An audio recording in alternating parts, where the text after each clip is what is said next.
8 January 2026 की शाम को पुणे में आयोजित एक चुनावी संबोधन कार्यक्रम में कार्यकर्ताओं और मतदाताओं को संबोधित करते हुए उप मुख्यमंत्री अजित पवार ने कहा कि पिपरी चिंचवड़ उनके लिए मिनी भारत जैसा है, जहां उन्होंने 35 सालों से कार्य किया और विभिन्न चुनाव में सक्रिय भागीदारी निभाई। उन्होंने जातीय सलोखा बनाए रखते हुए शहर का विकास करने की बात भी जनता से सामने रखी। आगे पवार ने फ्लाईओवर, डबल डेकर सड़कें, पानी की सुविधाएं, गार्डन और क्रीड़ांगन जैसी सुविधाओं को लेकर जनता का ध्यान आकर्षित किया। पिपरी चिंचवड़ को उन्होंने एक समृद्ध और व्यवस्थित शहर बनाने का प्रयास करने का दावा जनता से किया। उद्याच्या 5 वर्षाच्या करता पिंपरी चिंचवड महानगरपालिका कोणाच्या हातामध्ये द्यायची हा निर्णय 15 तारखेला मतदार या नात्याने तुम्ही सगळेजण घेणार आहात। तसं बघितलं तर या शहराचं आणि माझं नातं हे 35 वर्षापूर्वीचं आहे। 91 ला आपला हा परिसर माझ्या माहितीप्रमाणे मुळशी विधानसभा मतदारसंघाला जोडलेला होता आणि बराचसा बाकीचा भाग हा बारामती लोकसभा मतदारसंघाला होता। आणि त्यावेळेस पिंपरी चिंचवडकरांनी मला इथं खासदार केलं, तेव्हापासून या शहराचा माझा संबंध आला। काही राजकीय कारणं अशी घडली की त्यावेळेस मला राजीनामा द्यावा लागला। पी.व्ही. नरसिंहराव पंतप्रधान होते आणि त्यांनी सांगितलं अजित पवार साहेबांना संरक्षण मंत्री केलेलं असल्यामुळे त्यांना 6 महिन्याच्या आत कुठला तरी खासदार होणं गरजेचं आहे आणि मला त्या सुधाकर नायकांच्या मंत्रिमंडळामध्ये राज्यमंत्री केलेलं होतं। तुला 6 महिन्याच्या आत आमदार होणं गरजेचं आहे आणि त्याच्यामुळे बाय इलेक्शन झालं, मला राजीनामा द्यावा लागला। साहेबांनी नंतर इथलं प्रतिनिधित्व केलं आणि मी बारामतीचं प्रतिनिधित्व केलं।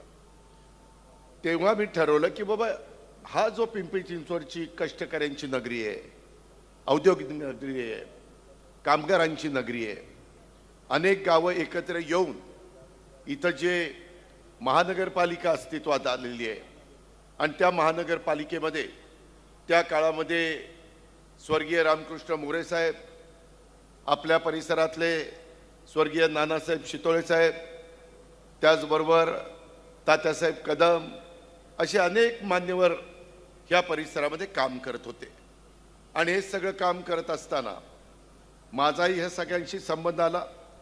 92 पासून 2017 पर्यंत ज्या ज्या निवडणुका झाल्या त्या निवडणुकामध्ये आम्ही भाग घेतला आणि अनेक कार्यकर्ते निर्माण करण्याचा प्रयत्न केला। अनेक नव्या कार्यकर्त्यांना ज्यांना महानगरपालिकेची माहिती नव्हती अशांना नगरसेवक, नगरसेविका, स्टँडिंग कमिटी चेअरमन, महापौर, उपमहापौर, शिक्षण मंडळाचं चेअरमन, PCMTचं चेअरमन, सभागृह नेता अनेक पदं दिली। काम करताना ह्या शहराकडे मिनी भारत म्हणून बघितलं जातं।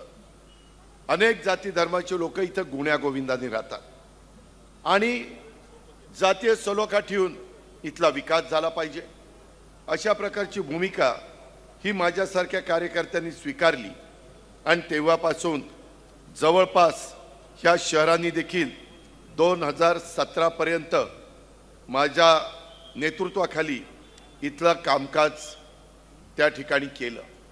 17ला वेगळी परिस्थिती झाली। मला सांगवीकरांना, नवी सांगवीकरांना प्रश्न विचारायचा आहे की भावनिक होऊन मतदान करू नका। 1992 ते 2017 25 वर्षात आम्ही लोकांनी काय केलं?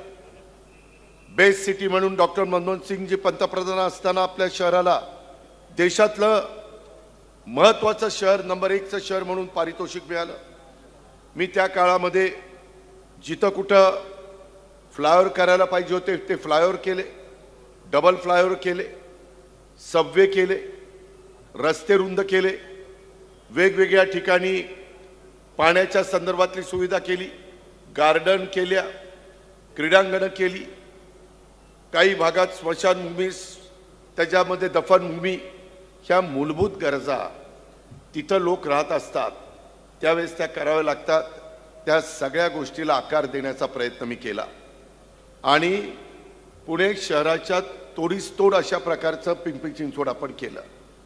उलट नंतर लोक म्हणायला लागली की पिंपरी चिंचवडचे रस्ते बघा किती रुंद आहेत, पिंपरी चिंचवडला सर्व्हिस रोड आहेत, पिंपरी चिंचवडला अशा प्रकारच्या सुधारणा झाल्यात आणि त्याच्यामध्ये मी ज्या नगरसेवकांना निवडून देण्याचं आव्हान करायचो सांगवीकर, नवी सांगवीकर, पिंपरी चिंचवडकर तुम्ही त्या ठिकाणी निवडून द्यायचे आणि त्यामुळं आपला एक परिसर चांगला चाललेला होता.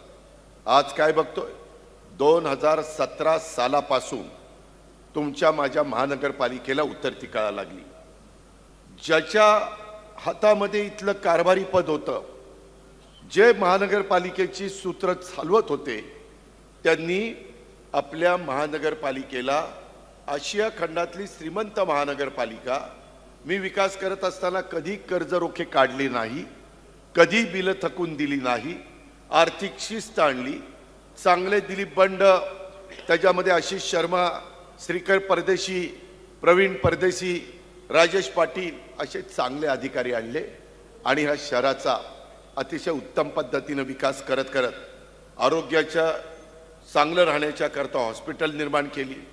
मधल्या काळामध्ये करोना आला तरी देखील आम्ही जम्बो हॉस्पिटल उभी केली आणि त्याच्यातनं लोकांना जी गरज होती, वॅक्सिन असेल, ॲम्ब्युलन्स असतील, त्याच्यामध्ये बेड्स असतील, त्याच्यामध्ये व्हेंटिलेटर्स असतील, सगळं काही देण्याचा प्रयत्न केला. नेहमी हे आपलं कर्मभूमी आहे, ह्या नात्याने मी पिंपरी चिंचवडला त्या बाबतीमध्ये झुकतं माप देण्याचा प्रयत्न केला.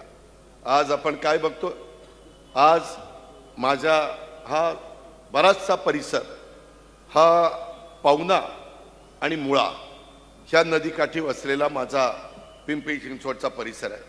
सांगवी गावठाण असेल, कुंभारवाडा, गंगानगर, आनंदनगर, मधुबन सोसायटी, ढोरेनगर, पवारनगर, शिंदेनगर, मुळानगर, लक्ष्मीनगर, चंद्रमणीनगर, जयमाला नगर, उशक्काल सोसायटी, त्याच्यामध्ये संगमनगर, प्रियदर्शिनी नगर, ह्या सगळं ह्या प्रभागामध्ये समाविष्ट आहे की ज्याचं प्रतिनिधित्व करण्याच्या करता आम्ही जे 4 उमेदवार दिलेले आहेत, आजूबाजूच्याही भागामध्ये उमेदवार दिलेत. माझं आव्हान आहे की जे आम्ही राष्ट्रवादी काँग्रेस पक्षाच्या वतीने उमेदवार दिलेत, त्यांच्या चिन्हाच्या समोर घड्याळ आहे, काही ठिकाणी तुतारी आहे, तिथं बटन दाबून आपण यांना सगळ्यांना संधी द्यावी.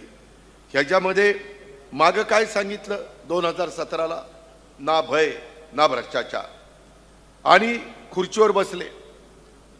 नीट आठवा नवी सांगवी आणि सांगवीच्या लोकांनो, मतदार बंधू भगिनींनो, तेव्हा मला काहीच माहीत नाही, विठ्ठल रुक्मिणीची मूर्ती घोटाळा झाल्याचा आरोप त्यांनी केला. त्यावेळेस महापौर कोण होतं? मी एका आदिवासी समाजाच्या भगिनीला महापौर केलेलं होतं. आणि आता मात्र मी त्यांची यादी बघितली, ज्या महापौरांच्यावर त्यांनी भ्रष्टाचाराचे आरोप केले तेच आत्ता त्यांनी उमेदवार म्हणून त्यांच्या पक्षाने निवडलेले. म्हणजे तो कथित भ्रष्टाचार खरा होता की खोटा होता हे निवडणुकीचा जुमला होता, अशी शंका या निवडणुकीत नागरिकांना येऊ लागली. बदनामी झाली. जर त्या व्यक्तीनं भ्रष्टाचार केला होता तर तुम्ही उमेदवारी कशी काय दिली? त्याचं उत्तर नागरिकांना मिळालं पाहिजे.